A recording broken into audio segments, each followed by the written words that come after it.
سروش میرا پتہ اور فون نمبر معلوم کر کے لمبے لمبے ڈگ بھرتا آگے نکل گیا۔ اس کی باتیں میرے لیے پریشان کن تھیں۔ جس انداز میں اس نے مجھے محتاط رہنے کا مشورہ دیا تھا، اس سے صاف ظاہر تھا کہ وہ کسی ایسی سازش سے ضرور واقف تھا جس میں مجھے ملوث کرنے کی باقاعدہ پلاننگ پہلے سے تیار کی گئی تھی۔ بخاری کی باتوں سے بھی مجھے یہی اندازہ ہوا تھا کہ وہ ہر قیمت پر مجھے اپنے سانچوں میں ڈھالنے کا مصمم ارادہ کر چکا تھا۔ وہ جو جال بن رہا تھا اس میں رحیم الدین کی مرضی بھی ضرور شامل رہی ہوگی۔ میں سروش کے جانے کے بعد کچھ دیر گمسم کھڑا خلا میں گھورتا رہا، پھر اپنے اپارٹمنٹ میں واپس آ گیا۔ حالات جس انداز میں کروٹیں بدل رہے تھے، میں ان کا عادی نہیں تھا، اس لیے میری پریشانی حق بجانب تھی۔ ایک لمحے کو میرے ذہن میں یہ خیال ابھرا کہ کسی کو اپنے بارے میں اطلاع دیے بغیر خاموشی سے پٹنہ واپس چلا جاؤں اور ایسی ملازمت کو ہمیشہ کے لیے لات مار دوں جس میں قدم قدم پر مجھے ذہنی کوفت اور دشواریاں پیش آ رہی تھیں۔ لیکن پھر میں نے اپنا خیال ترک کر دیا۔ میں بزدلی کا ثبوت دے کر فرار نہیں ہونا چاہتا تھا۔ میرے آگے پیچھے کوئی رونے والا بھی نہیں تھا جس کی فکر میرے پیر کی بیڑی بنتی۔ چنانچہ میں نے طے کر لیا کہ جو حالات بھی پیش آئیں گے ان کا مردانہ وار مقابلہ کروں گا، خواہ اس کے نتائج کچھ بھی ہوں۔ میں نے تمام خیالات کو ذہن سے جھٹک دیا اور کچھ دیر آرام کرنے کے ارادے سے بستر پر نیم دراز ہو کر آنکھیں بند کر لیں۔ جلیل کو میں نے تاکید کر دی تھی کہ وہ مجھے 7 بجے ہوشیار کر دے۔ ٹھیک 7:15 بجے میں گھر سے تیار ہو کر نکلا۔ بنرجی کی کوٹھی 20 منٹ کے فاصلے پر تھی۔ چوکیدار کو میری آمد کی اطلاع پہلے سے تھی، اس لیے مجھے انتظار نہیں کرنا پڑا۔ ملازم نے مجھے ڈرائنگ روم تک پہنچا دیا۔ میرا ذہن اس وقت بھی تیزی سے کام کر رہا تھا۔ بخاری کو معلوم ہو چکا تھا کہ مجھے بنرجی کی کوٹھی پر بلایا گیا ہے۔ اس نے مجھے روکنے کی کوشش نہیں کی، مگر یہ بھی صاف طور پر کہہ دیا تھا کہ میں آئندہ بنرجی سے دور رہنے کی کوشش کروں۔ میں سروش کی باتوں پر بھی غور کر رہا تھا۔ اس کی اطلاع کے مطابق بخاری کا تعلق انڈر گراؤنڈ مافیا سے بھی تھا۔ اس نے واضح طور پر رحیم الدین کا نام نہیں لیا تھا، لیکن مجھے یقین تھا کہ اس شیطان صفت آدمی کی جڑیں بھی اندر ہی اندر دور تک پھیلی ہوئی ہوں گی۔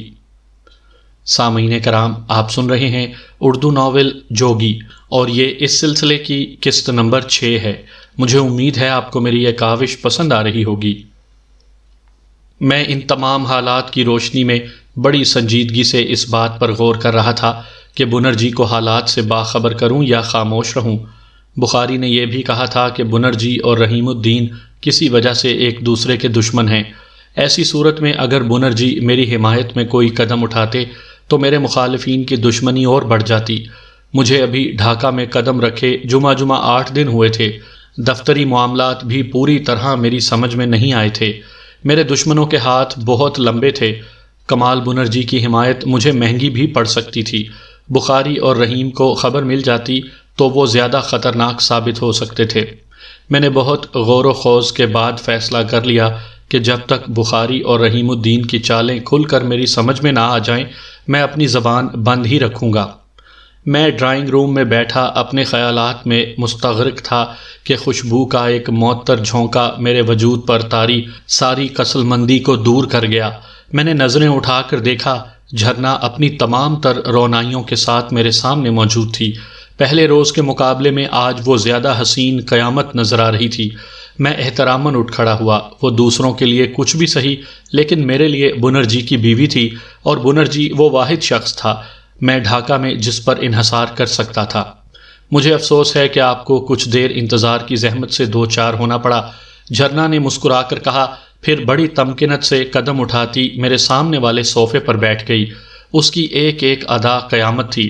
اس کی آواز کا ترنم، اس کے بل کھا کر چلنے کا دل فریب انداز، ناگن کی طرح بل کھاتی سیاہ اور دراز زلفیں جو اس کے شانوں پر مچل رہی تھیں، اس کے وجود سے پھوٹتی ہوئی سوندھی سوندھی مہک، اس کی آنکھوں کی مستی، اس کے مخروطی ہونٹوں کا گداز، اس کے گالوں پر پھوٹتی ہوئی شفق جیسی سرخی۔ میں ایک لمحے کو اس کے حسن کے سحر میں ڈوب گیا، پھر اس کی آواز نے مجھے چونکا دیا۔ مجھے خوشی ہے کہ آپ وقت کے پابند ہیں، وہ میری آنکھوں میں دور تک جھانکتے ہوئے بولی۔ ایسے لوگ مجھے سخت ناپسند ہیں جو وقت کی پابندی نہیں کرتے۔ آپ کا کیا خیال ہے؟ جی، میں نے کسمسا کر جواب دیا۔ جی ہاں، میں آپ کے خیال سے متفق ہوں۔ ملازم کھانا لگا رہا ہے۔ وہ میری بوکھلاہٹ کو محسوس کرتے ہوئے شوخی سے بولی، آپ کو زیادہ بھوک تو نہیں لگی؟ جی نہیں، میں نے پھر مختصراً جواب دیا۔ مجھے افسوس ہے کہ کرنل سے آج آپ کی ملاقات نہیں ہو سکے گی۔ اس نے پہلو بدل کر اپنی بات جاری رکھی۔ ان کے ایک دوست کا ہارٹ فیل ہو گیا ہے، اس لیے مجبوراً انہیں وہاں جانا پڑا۔ مجھے بھی ایک سوشل میٹنگ میں جانا تھا، لیکن کرنل نے مجھے پابند کیا کہ ان کی غیر موجودگی میں آپ کا خیال رکھوں۔ سوری، میری وجہ سے آپ کا پروگرام بھی خراب ہوا۔ میں نے اخلاقی طور پر یہ جملہ کہنا ضروری سمجھا۔ کرنل بتا رہے تھے کہ آپ آبکاری کے محکمے میں ہیں۔ اس نے شان بے نیازی سے سوال کیا۔ جی ہاں، میں سنبھل کر بیٹھ گیا۔ آپ کو فی الحال غالباً مسٹر بخاری کے ساتھ انڈر ٹریننگ رکھا گیا ہے۔ آپ جانتی ہیں انسپیکٹر بخاری کو؟ میں غیر اختیاری طور پر سوال کر بیٹھا۔ تھوڑی بہت واقفیت ہے۔ اس نے تجاہل عارفانہ سے کام لیا، پھر مجھے بھرپور نظروں سے دیکھتے ہوئے بولی، ایک بات کہوں اگر ناگوار خاطر نہ گزرے؟ آپ نے یہ کیسے سوچ لیا کہ میں آپ کی کسی بات کا برا مناؤں گا؟ کرنل نے مجھے بتایا تھا کہ آپ بہت ایماندار، نیک اور معصوم آدمی ہیں۔ اس نے زیر لب مسکرا کر کہا، پھر مجھے قاتل نظروں سے گھورتے ہوئے بولی، میری ذاتی رائے بھی کرنل کی فراہم کردہ معلومات سے ملتی جلتی ہے۔ جھرنا نے اس قدر بے باکی سے اپنی رائے کا اظہار کیا کہ میں سٹ پٹا کر رہ گیا۔ وہ مجھے اس انداز میں دیکھ رہی تھی کہ جیسے کوئی ماہر نفسیات اپنے کسی مریض کے مرض کی تشخیص میں محو ہو۔ میں جواب میں کچھ کہنے کے بارے میں غور کر ہی رہا تھا کہ ملازم نے آ کر ڈنر تیار ہونے کی اطلاع دی۔ جھرنا نے اسے ہاتھ کے اشارے سے جانے کو کہا، پھر صوفے سے اٹھتے ہوئے مجھ سے مخاطب ہوئی، تشریف لائیے، باقی گفتگو کھانے کے دوران ہوگی۔ میں جھرنا کی رہنمائی میں ڈرائنگ روم میں داخل ہوا تو وہاں کے خوابناک ماحول کو دیکھ کر ایسا ہی لگا جیسے کسی 5 اسٹار ہوٹل کے VIP روم میں آ گیا ہوں۔ شیشے کی گول میز پر صرف 4 کرسیاں موجود تھیں۔ میز پر ڈشیں پہلے سے تیار تھیں، لیکن مجھے یہ دیکھ کر حیرت ہوئی کہ وہاں سرو کرنے کے لیے کوئی ملازم نظر نہیں آ رہا تھا۔ میں جھرنا کے اشارے پر ایک کرسی پر بیٹھ گیا تو اس نے مسکرا کر کہا، یہ میرا ذاتی ڈرائنگ روم ہے جہاں صرف مخصوص لوگوں کی خاطر مدارات کی جاتی ہے، لیکن میں تو کوئی خاص آدمی نہیں ہوں۔ میں نے سنبھل کر کہا، میں آپ کی بات تسلیم نہیں کر سکتی۔ اس نے پہلی بار قدرے سنجیدگی سے جواب دیا، کرنل بہت مغرور اور الگ تھلگ رہنے کے عادی ہیں۔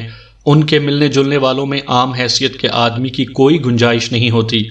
میں اس کا اندازہ لگا سکتا ہوں۔ میں نے اس بار جھرنا کے سراپا پر ایک نظر ڈال کر قدرے بے تکلفی کا مظاہرہ کیا تو اس کے حسین چہرے پر ایک لمحے کو نفرت اور حقارت کا ملا جلا تاثر ابھرا، پھر اس نے خود پر قابو پانے میں بھی دیر نہیں لگائی اور میز پر رکھی ڈشوں کی طرف متوجہ ہو گئی۔ کھانے کے دوران ہمارے درمیان ادھر ادھر کی باتیں ہوتی رہیں۔ وہ مجھے اصرار کر کر کے ایک ایک چیز کھلا رہی تھی۔ کھانے کے دوران وہ کسی مشروب کے گلاس کو اٹھا کر بار بار اپنے گلابی ہونٹوں سے لگا لیتی۔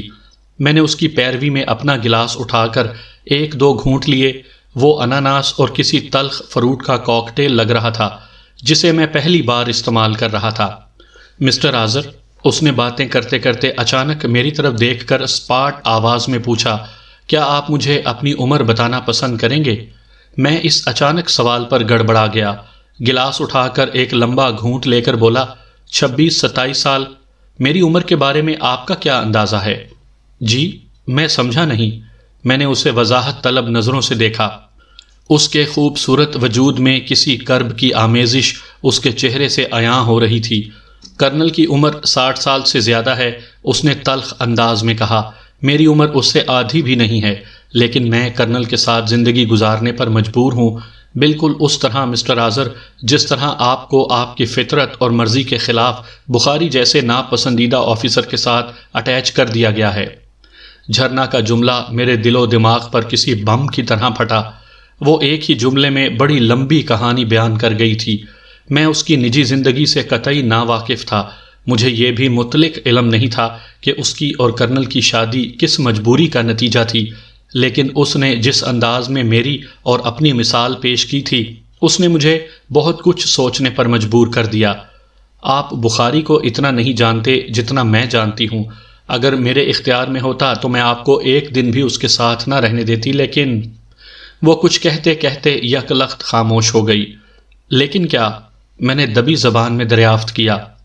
میں جانتی ہوں کہ جس طرح میں کرنل کی زندگی سے فرار حاصل نہیں کر سکتی، بالکل اسی طرح آپ کو بھی بخاری کی ایک ایک ناپسندیدہ حرکتوں کو بھگتنا ہوگا۔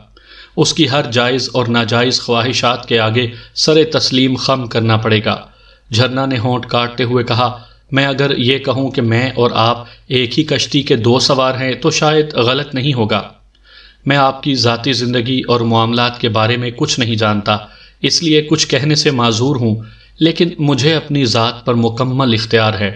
میں نے پہلو بدل کر جواب دیا، بخاری بھی میری طرح ایک انسپیکٹر ہی ہے، میرا آفیسر نہیں ہے جو اس کے حکم پر چلنے پر مجبور ہو سکوں۔ اور اچانک میرے ذہن میں سروش کے جملے ابھرے تو میں محتاط ہو گیا۔ بڑی خوبصورتی سے بات بنا کر بولا، ویسے قبل از وقت کوئی بات یقین سے نہیں کہی جا سکتی، میں دیکھوں گا کہ حالات کیا رخ اختیار کرتے ہیں۔ اگر حالات آپ کے حق میں ناسازگار ثابت ہوئے تو؟ جھرنا نے مجھے گھورتے ہوئے سپاٹ آواز میں دریافت کیا۔ تو دیکھا جائے گا۔ میں نے اسے پھر ٹالنا چاہا، مسکرا کر اطمینان سے بولا، اتنی جلدی کوئی حتمی فیصلہ نہیں کیا جا سکتا، اور یہ بھی ممکن ہے کہ مسٹر بخاری کے لیے جو باتیں مشہور کر دی گئی ہیں وہ ان کے دشمنوں کی اڑائی ہوئی ہوں، ان میں صداقت کم اور جھوٹ کی آمیزش زیادہ ہو۔ آپ شاید مجھے ٹالنے کی کوشش کر رہے ہیں، جھرنا نے میری آنکھوں میں آنکھیں ڈال کر بڑے اعتماد سے کہا، لیکن میں جانتی ہوں کہ کرنل اور بخاری کی ذات سے میرا اور آپ کا چھٹکارا ایک معجزہ ہی ہوگا۔ کیا میں پوچھ سکتا ہوں کہ آپ کرنل صاحب سے اس قدر خوفزدہ کیوں ہیں؟ میں نے دبی زبان میں پوچھا۔ میرا سوال سن کر اس کے چہرے پر ایک رنگ آ کر گزر گیا۔ وہ بڑی نفرت سے بولی، میں کرنل سے کبھی خوفزدہ نہیں ہوئی۔ اس نے مجھے جس پنجرے میں قید کرنے کی کوشش کی تھی، میں نے اس کی ساری تیلیاں جلا کر راکھ کر دی ہیں۔ لیکن ابھی آپ نے فرمایا تھا کہ… میں نے غلط نہیں کہا تھا، وہ میری بات کاٹ کر بولی، میری اور کرنل کی شادی ایک مجبوری کا سودا تھی جسے ہم دونوں نبھانے پر مجبور ہیں، لیکن میں اس کی غلام کبھی نہیں رہی۔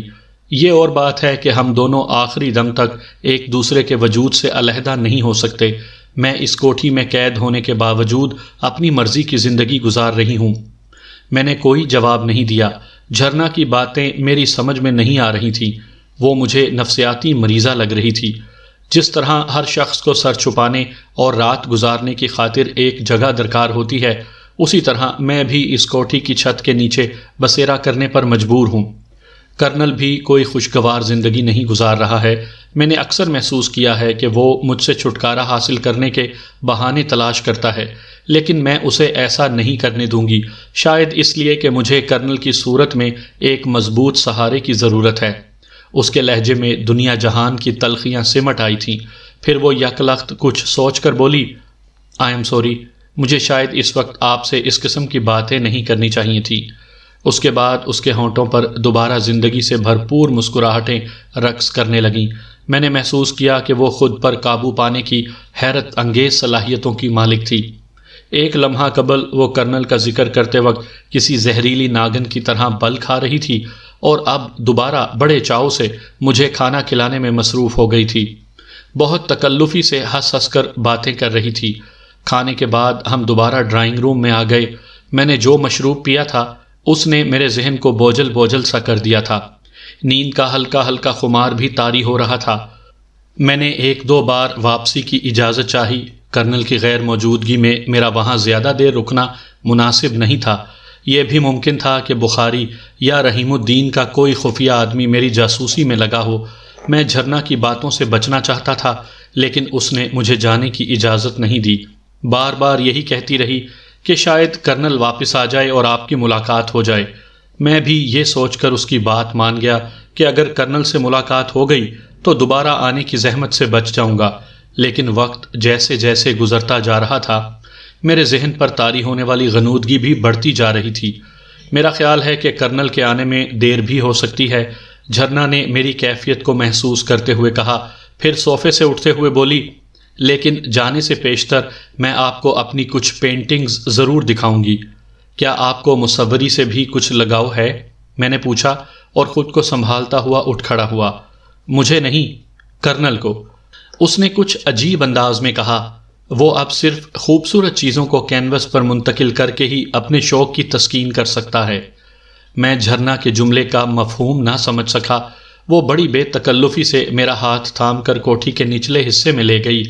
میرا ذہن نیند سے بوجھل ہو رہا تھا، لیکن وہ مجھے جس کمرے کا قفل کھول کر اندر لے گئی تھی، وہاں قدم رکھتے ہی اس کی باتوں کا جیتا جاگتا مفہوم میری نگاہوں کے سامنے رقص کرنے لگا۔ میں پھٹی پھٹی نظروں سے جھرنا کی ان عریاں اور مختلف پوز میں بنی ہوئی پینٹنگز کو دیکھنے لگا جو کسی طور پر تہذیب کے دائرے میں شمار نہیں کی جا سکتی تھیں۔ کمرے میں چاروں طرف خوبصورت فریموں میں اسی قسم کی اخلاق سوز تصاویر آویزاں تھیں۔ میرے ذہن پر طاری نشہ دو آتشہ ہونے لگا۔ مجھے ایسے لگا جیسے میں کوئی حسین خواب دیکھ رہا ہوں جس کا ایک ایک منظر بڑا ہی جان انگیز تھا۔ میرے جسم پر بے شمار چیونٹیاں رینگنے لگیں، میرے جذبات کو بچھو ڈنک مارنے لگے، ان گنت کن کھجورے میرے وجود پر سرسرانے لگے۔ میں عجیب کیفیتوں سے دو چار تھا۔ مجھے حیرت تھی کہ جھرنا کو میرے سامنے کرنل کے اس بیہودہ شوق کی نمائش کی کیا ضرورت تھی۔ میرے تنفس کی رفتار ڈاواں ڈول ہو رہی تھی۔ میری سمجھ میں نہیں آ رہا تھا کہ جھرنا سے کس طرح نظریں چار کروں۔ مسٹر آذر، میرے کانوں میں جھرنا کی آواز ابھری، کیا صرف بے جان تصویروں سے دل بہلاتے رہو گے؟ میں چونک کر پلٹا، میری آنکھیں کھلی کی کھلی رہ گئیں۔ جھرنا لباس کی قید سے آزاد میری طرف بڑی حسرت بھری نظروں سے دیکھ رہی تھی۔ اس کی نگاہوں میں ابھی تک شب وصال کی تشنگی تیر رہی تھی۔ میرے حلق میں کانٹے چبھنے لگے۔ میرا وجود کسی طوفان کی زد میں آئے ہوئے کمزور درخت کی مانند لڑکھڑانے لگا۔ اس کے بعد جو کچھ ہوا اس میں میرے ارادے سے زیادہ جھرنا کی بفری ہوئی خواہشات کا دخل تھا۔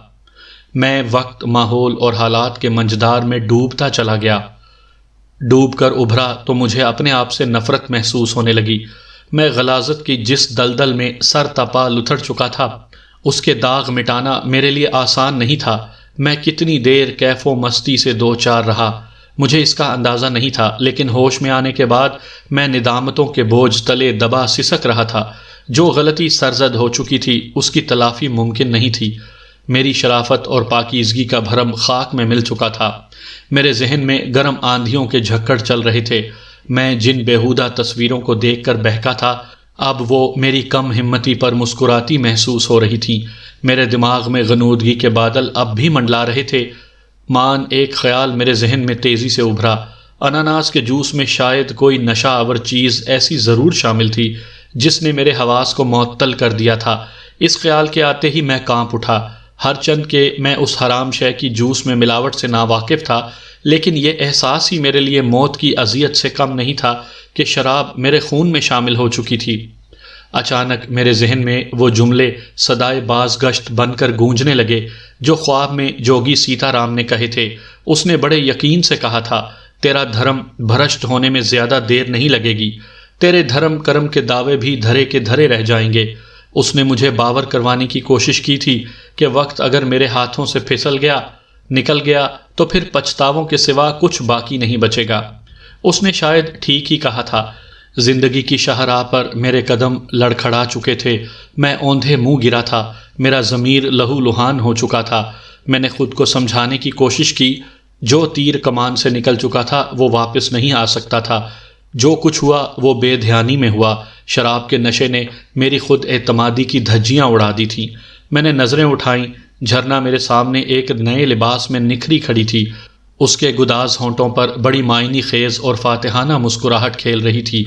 میں نے اس بے حیا کی طرف سے منہ پھیرنے کی کوشش کی تو اس نے بڑے تکبر سے کہا، میں نے تم سے کہا تھا نا کہ میں کرنل سے خوفزدہ نہیں ہوں، اپنی مرضی کی زندگی گزار رہی ہوں۔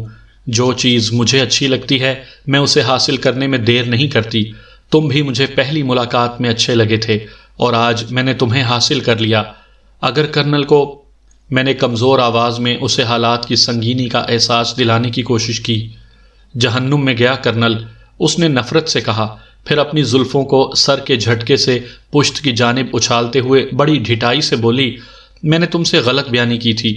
کرنل کسی دوست کی موت میں شرکت کرنے نہیں گیا ہے، وہ اپنے بوڑھے اور کھوسٹ دوستوں کے ساتھ اس وقت سندر بن کے علاقے میں کسی شکار کے پیچھے بھٹک رہا ہوگا۔ شکار مل جانے کے بعد بھی اس کا نشانہ غلط ہو سکتا ہے، لیکن میرا نشانہ کبھی خطا نہیں ہوتا۔ اناناس کے جوس میں کیا ملا تھا؟ میں نے اس سے سوال کیا۔ میری فتح اور تمہاری شکست۔ اس نے مجھے تیز نظروں سے گھورا، پھر گداز ہونٹوں پر ایک جاندار تبسم بکھیر کر بولی، میں جس سنگ میل کو عبور کر لیتی ہوں اس کی جانب پلٹ کر دیکھنا میری فطرت کے خلاف ہے، لیکن تم اگر چاہو تو ہماری دوستی برقرار رہ سکتی ہے۔ کیا کرنل کو علم ہے کہ وہ اندھا نہیں ہے؟ جھرنا کے تیور یک لخت خراب ہو گئے۔ کسی زخمی شیرنی کی طرح بفری ہوئی آواز میں بولی، اس نے میرے ساتھ جو دھوکہ کیا تھا اس کی سزا اسے زندگی کے آخری سانسوں تک ملتی رہے گی۔ اس نے ہونٹ چباتے ہوئے بات جاری رکھی، کبھی میں سب سے زیادہ مہنگی ماڈل ہوا کرتی تھی۔ کرنل سے میری پہلی ملاقات ایک فیشن شو میں ہوئی تھی۔ اس نے مجھے بتایا تھا کہ اسے مصوری کا شوق جنون کی حد تک ہے۔ اس نے مجھے اپنی اسٹڈی کے لیے وقت دینے کی درخواست کی۔ مجھے اس کی مالی حالت کا اندازہ تھا۔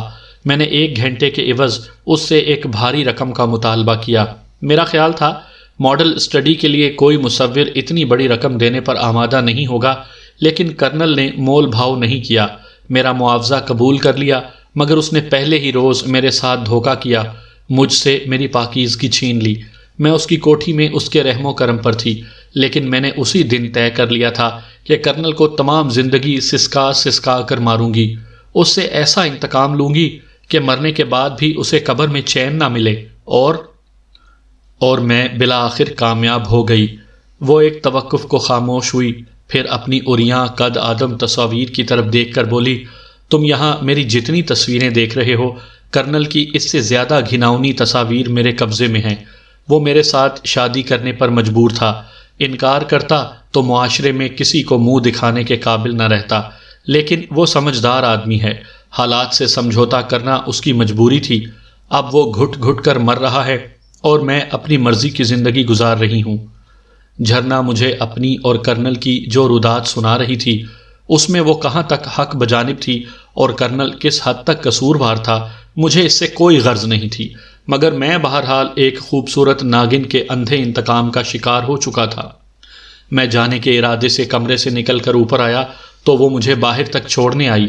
میں رخصت ہونے لگا تو اس نے مسکرا کر کہا، تمہیں ایک دوستانہ مشورہ دے رہی ہوں، بخاری کی کسی بات سے انکار مت کرنا، وہ بڑا خطرناک اور سازشی طبیعت کا مالک ہے، تم ابھی اناڑی ہو، اس کی چالوں کو نہیں سمجھ سکو گے۔ آپ کے مشورے کا شکریہ، میں نے اسپاٹ لہجے میں جواب دیا۔ وہ میرے طنز کو بڑی خندہ پیشانی سے برداشت کرتے ہوئے بولی، میں محسوس کر رہی ہوں کہ اس وقت میری بات تمہاری سمجھ میں نہیں آئے گی، لیکن اگر کوئی مشکل درپیش ہو تو مجھے یاد کر لینا، شاید میں تمہاری کوئی مدد کر سکوں۔ میں جواب دینے کے بجائے تیز تیز قدم اٹھاتا کوٹھی سے باہر آ گیا۔ جو طوفان آ کر گزر چکا تھا اس کے بارے میں سوچنا فضول تھا، لیکن ایک تلخ تجربے سے گزرنے کے بعد میں نے دوبارہ پھونک پھونک کر قدم اٹھانے کا مصمم ارادہ کر لیا تھا۔ راستے بھر میں اپنے مستقبل کے لیے منصوبے بناتا رہا۔ میں نے طے کر لیا تھا کہ اب دوبارہ کبھی کرنل کی کوٹھی کی سمت رخ نہیں کروں گا۔ بخاری کے ضمن میں بھی میں نے محتاط رویہ اختیار کرنے کی ٹھان لی تھی، لیکن کل کیا ہونے والا ہے یہ کوئی نہیں جان سکتا۔ ہاتھ میں قسمت کی لکیروں کا جال ضرور ہوتا ہے، لیکن اس کی باریکیوں کو بڑے بڑے ماہر دست شناس بھی نہیں سمجھ سکتے۔ کہیں نہ کہیں کوئی سکم ضرور رہ جاتا ہے۔ میری قسمت میں کیا لکھا تھا، آگے چل کر کیا حالات پیش آنے والے تھے، میں بھی ان سب سے بے خبر ہی تھا۔ دوسرے روز میں دفتر گیا تو میرے دل میں ایک خیال رہ رہ کر سر ابھار رہا تھا۔ اگر جھرنا اور بخاری کے درمیان گہرے تعلقات تھے تو پھر ممکن ہے بخاری کو بھی اس بات کا علم ہو چکا ہو کہ میں اپنی سطح سے گر چکا ہوں۔ ایک شبہ یہ بھی میرے ذہن میں کل بلا رہا تھا کہ عین ممکن ہے کہ بخاری کی ایما پر ہی جھرنا نے مجھے شکار کرنے کا پروگرام مرتب کیا ہو۔ فون لگنے کے بعد جھرنا کی پہلی کال آنا، اسے مجھے کرنل کی طرف سے کھانے پر مدعو کرنا اور خاص طور پر جوس میں نشہ آور چیز پلانا، یہ تمام باتیں میرے شبے کی تصدیق کر رہی تھیں کہ جو کچھ ہوا ہے اس میں کسی نہ کسی زاویے سے جھرنا اور بخاری کی ملی بھگت شامل ہے۔ مجھے رخصت کرتے وقت اس نے کہا بھی تھا کہ بخاری کی کسی بات سے انکار مت کرنا۔ جھرنا سے پیشتر یہ بات مجھے سروج نے بھی دبی زبان میں باور کروانے کی کوشش کی تھی کہ بخاری کا تعلق انڈر گراؤنڈ مافیا سے بھی ہے وہ خطرناک لوگ ہیں جو اپنے ہاتھ آئے شکار کو آسانی سے فرار کا موقع نہیں دیتے۔ بہرحال میں نے اپنے آپ کو حالات سے نپٹنے کے لیے پوری طرح تیار کر لیا تھا۔ میں دفتر میں داخل ہوا تو بخاری پہلے سے منتظر تھا۔ اس نے جن معنی خیز نظروں سے میرا استقبال کیا، اس نے میرے اس خیال کی تصدیق کر دی کہ اسے جھرنا سے میری ملاقات کا علم ہو چکا ہے، لیکن اس نے دفتر میں مجھے کریدنے کی کوشش نہیں کی۔ دفتری مصروفیات ختم ہونے کے بعد جب میں اس کی کار میں بیٹھ کر علاقے میں گشت کر رہا تھا، اس وقت بخاری نے گفتگو کا رخ بدل کر سنجیدگی سے پوچھا، اپنی پوسٹنگ کے بارے میں تم نے کیا سوچا ہے؟ مجھے کوئی جلدی نہیں ہے، میں نے سنبھل کر جواب دیا۔ باس جب مناسب سمجھے گا آرڈر کر دے گا۔ تم نئے آدمی ہو، ابھی مقامی افسران سے زیادہ گھلے ملے بھی نہیں ہو، اس لیے باس کا خیال ہے کہ تمہیں کوئی پرائز پوسٹنگ دی جائے، لیکن تم شاید واقف ہوگے کہ کسی پرائز پوسٹنگ کے لیے تمہیں قبل از وقت کچھ معاہدے بھی کرنے ہوں گے۔ میں سمجھا نہیں، میں نے معصومیت سے دریافت کیا۔ معاہدے سے آپ کی کیا مراد ہے؟ تم باس کے اعتماد کو کبھی ٹھیس نہیں پہنچاؤ گے۔ بخاری نے بے حد سنجیدگی سے کہا، تمہارے اور باس کے درمیان جو معاملات طے ہوں گے اس کی بھنک کسی اور کو نہیں ہونی چاہیے۔ اس کے علاوہ تمہیں باس کی مرضی پر چلنا ہوگا، تم کبھی باس کا کوئی حکم ٹالنے کی غلطی نہیں کرو گے۔ ایک بات اور بتا دوں، بخاری نے بات جاری رکھی، باس کسی کے ساتھ بھی ڈائریکٹ ڈیلنگ نہیں رکھتا۔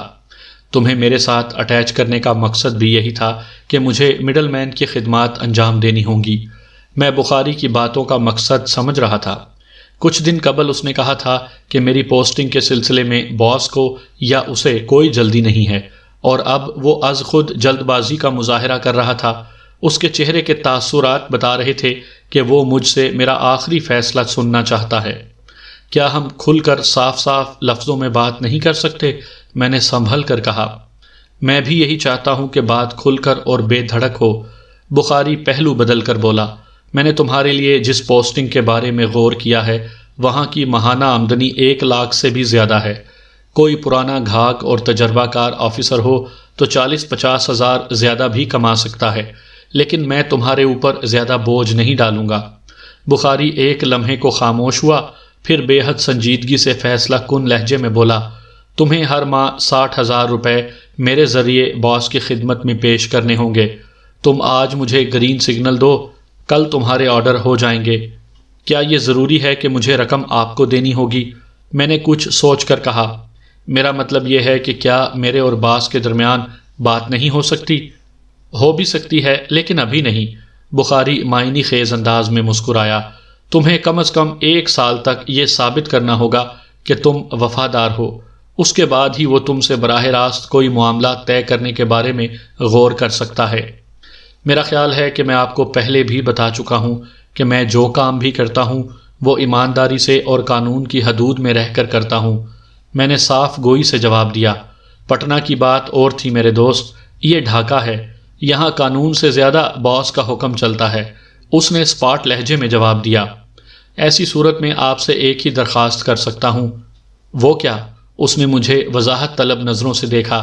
آپ میری تعیناتی کے آرڈر کسی ایسی جگہ کروا دیں جہاں میں کسی غیر قانونی کام میں ملوث ہونے سے محفوظ رہ سکوں۔ میں نے کھل کر اپنا اندیہ بیان کیا تو بخاری بل کھا کر رہ گیا، پھر تھوڑے توقف کے بعد خود پر قابو پاتے ہوئے بولا، میرا مشورہ ہے کہ تم ایمانداری کا بھوت اپنے ذہن سے نکال دو، اسی میں تمہاری بہتری ہے۔ اور اگر میں آپ کا مشورہ قبول کرنے سے انکار کر دوں تو میں صرف اتنا کہوں گا کہ تم خود اپنے پیروں پر کلہاڑی مارنے کی حماقت کرو گے۔ بخاری کا جواب بڑا معنی خیز تھا۔ جواب میں بخاری نے مجھے ایسی نظروں سے دیکھا جیسے وہ میری حماقت پر دل کھول کر کہا لگانا چاہتا ہو۔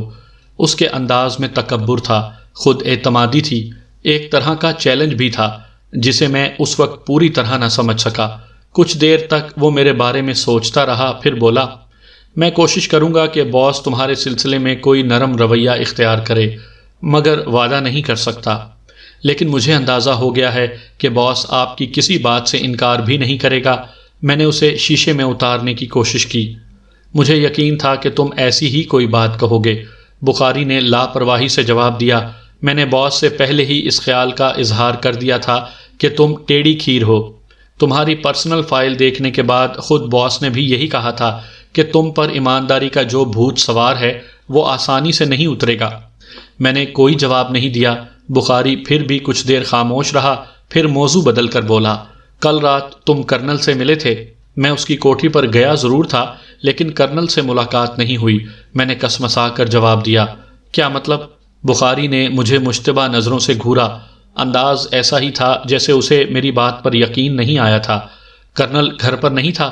میں نے سنجیدگی برقرار رکھی۔ جھرنا نے مجھے بتایا تھا کہ اسے اچانک اپنے دوستوں کے ساتھ شکار پر جانا پڑ گیا تھا۔